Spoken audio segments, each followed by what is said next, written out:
Mahirap itago ang tunay na nararamdaman ng isang taong laman pa ng puso mo, na kahit sabihin mong hindi na siya mahalaga, subalit tila ba hinahanap-hanap mo ang nakaraang sayo ay tunay na nagpaligaya.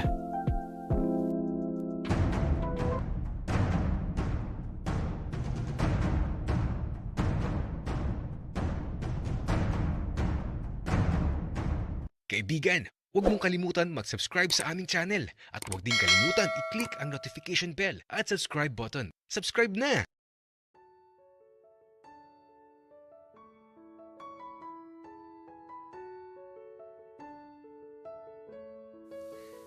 Ang cute talaga ng tuta na bigay ni Taki. Ewan ko ba, basta mahilig ako sa mga hayop. At aalagaan kong mabuti si Taka. Cairo, nakita mo yun, di ba? Yung babae na dumating. Alam mo ba, crush na crush ko yun dati. Eh, ano nangyari, Taki? Crush mo pa din ba? Eh, hindi na, Cairo. Siyempre, mahal na kita. Sus, nambola pa eh. Pero Taki, alam mo, ikaw naman, crush na crush ko talaga. Cairo, di ko talaga alam yan. Pero ang mahalaga, masaya tayo. Tsaka, nagugutom na ako. Eh di, kumain na tayo, Taki. Saan tayo kakain? Sa amin ba o sa inyo? Cairo, dito lang sa inyo. Tapos mamayang gabi, doon tayo sa bahay namin magkakainan. Oh, Taki. Grabe ka naman. Pero, gaano ba ako kasarap? Alam mo, Cairo, ikaw yung di nakakasawa. Wika ni Taki. Ano ba? May paghalik na naman sa labi ko. Kinakabahan talaga ako sa tuwing halik sa labi ko si Taki. Kasi naman, baka may makakita sa amin. Eh di, yari ako. Kaya naman, pumasok na kami sa bahay. At sakto, nakahain na ang pagkain. Kaya naupo na kami sa may hapag tapos. Si Papa naman, tinawag na ni Kuya. Pagdating ni Papa, nagsimula na kami kumain. Tahimik lang kami ni Taki. Pero si Kuya Elias, parang bad trip.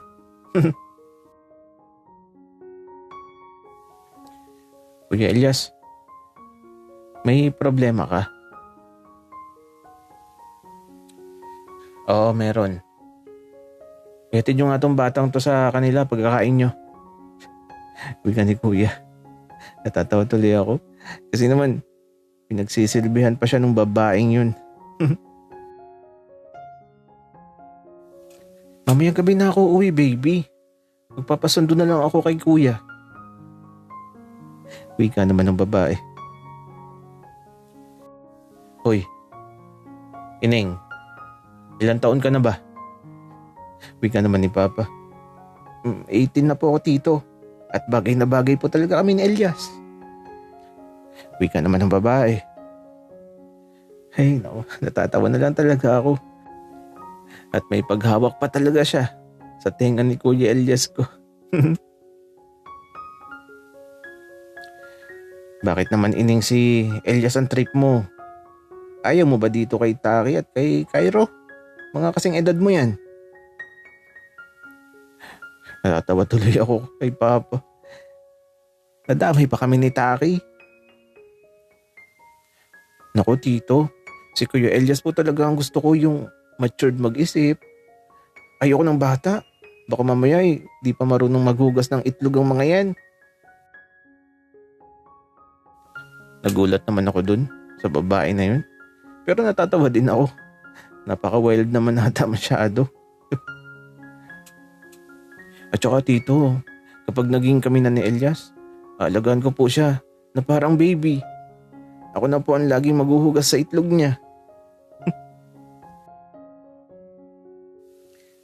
Ah, ganun ba iya? Sige, bahala na kayo. Wala na akong kinalaman dyan. Malalaki na kayo at kaya nyo nang magdesisyon para sa sarili nyo.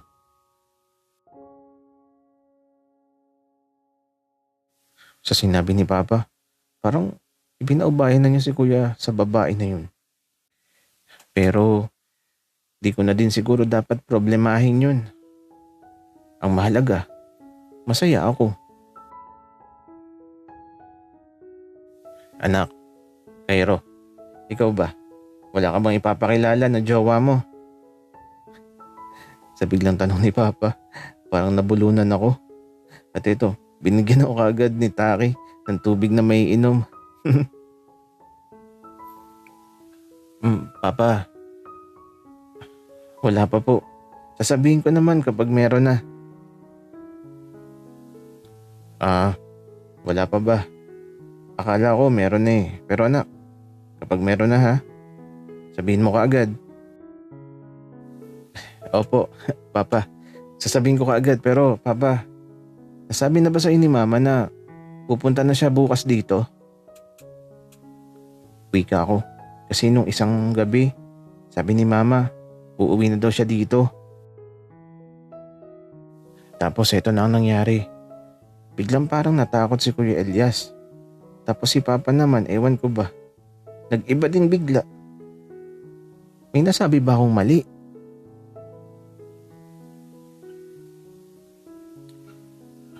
Okay ka lang ba, Papa? Kuya Elias, anong nangyari sa inyo? Tanong ko. Kaya lang, walang sumagot. Cairo, mabubuo na pala ulit ang pamilya nyo. Ang saya naman. Alam mo ba dati pangarap lang yan ni Kuya Elias. Ngayon matutupad na. Ang saya naman. Oo nga Taki, mabubuo na ang pamilya namin. Ang saya nun. Walang mabubuo. At walang magiging masaya. At ayoko makita ang nanay nyo. Papapulis ko yan kapag nagpunta dito. Natahimik kami bigla sa sinabi ni Papa. At hanggang sa matapos makakain, naging tahimik lang ang lahat. Para kasing nagalit si Papa. At ayun, nagtungo na siya kagad sa silid niya. Naiwan kami dito sa may lamesa habang si Kuya pinapagalitan ako. Cairo, napakadaldal mo. Nagalit rin si Papa. Sorry na Kuya. Hindi ko naman alam na bawal sabihin. At di ko din alam na magagalit si Papa ng ganyan. Paano na yan bukas, Cairo?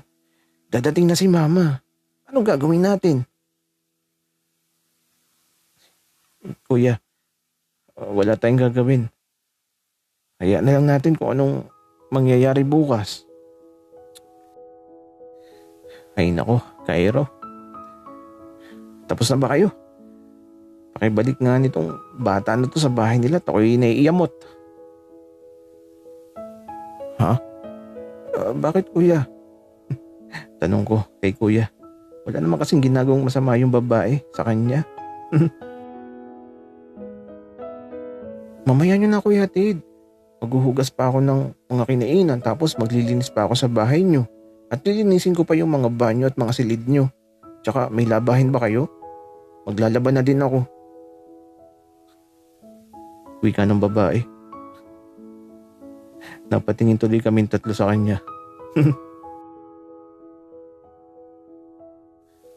Kuya Elias, payag na akong maging kayo. Wika ako. Yan talaga ang masasabi ko. Kapag ganun ang babae, ay naku, bawal pa kawalan yun. Masipag Pero bukas kaya, ano mangyayari pagdating ni Mama? Kinakabahan tuloy ako. Pero teka, bago ko isipin yun, alis muna kami ni Taki. Doon na muna kami sa bahay nila at magkukulong sa kwarto. Kasama yung tuta ko.